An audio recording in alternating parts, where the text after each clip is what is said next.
อืมเขาบอกเอาหมดแล้วก็ หลายว่าคนไปหาเออสบายดีพี่น้องมื้อนี้ว่าสิไปหาหน่อไม้เนาะแสดงว่าอุปกรณ์ในการหาก็คือมีอยู่เสียมเนาะแล้วก็ไม้เกาะก็จะมีบอลเอาหน่อไม้ยากแน่บอลง่ายแน่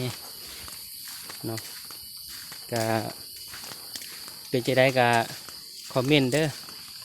เนาะและพิเศษแม่นขอบใจเนาะในการรับชมเนาะและขอฝากกดติดตามซองเบาสุกนี่เด้อ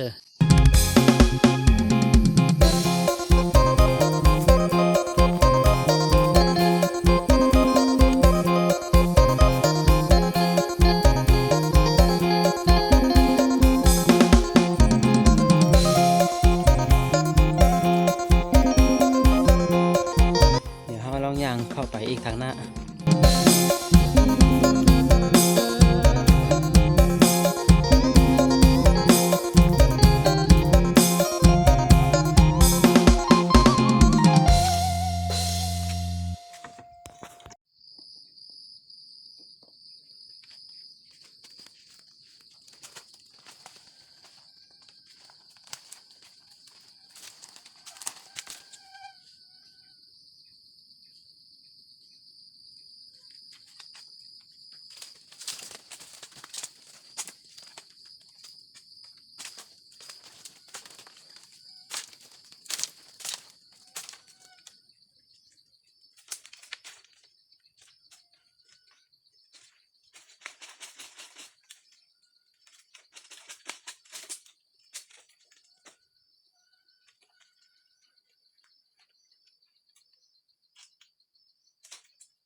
ตอนนี้กำลังออกจากป่า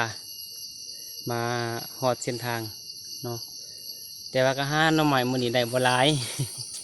ได้น้อยเดียวบ่ฮู้ว่าทางครอบครัวเพิ่นสิ สิดีหรือสิหายมื้อนี้บ่จักเนาะเพราะว่าหาได้บ่หลายก็คือสิบ่กุ้มกินเด้อแต่ก็พอได้คนละแบ่งกันครึ่งกรรมการครึ่งหนึงวัดครึ่งหนึง ได้บ่หลายปานใดเนาะเพราะว่ามื้อเช้าก็มีคนไปหาหลายคนเขาก็มาก่อนเฮาเลยเฮากำลังไปเอาจะได้ก็บ่เป็นหยังเนาะมื้อหน้าหาใหม่เพิ่นว่าก็พิเศษขอบใจเด้อสำหรับการติดตามรับชมเนาะพิเศษเป็นขอฝากซองเบาสุกเด้อฝากกดแชร์กดไลค์หรือว่ากดติดตามเพื่อเป็นกำลังใจในการสร้างคลิปต่อไปขอขอบใจ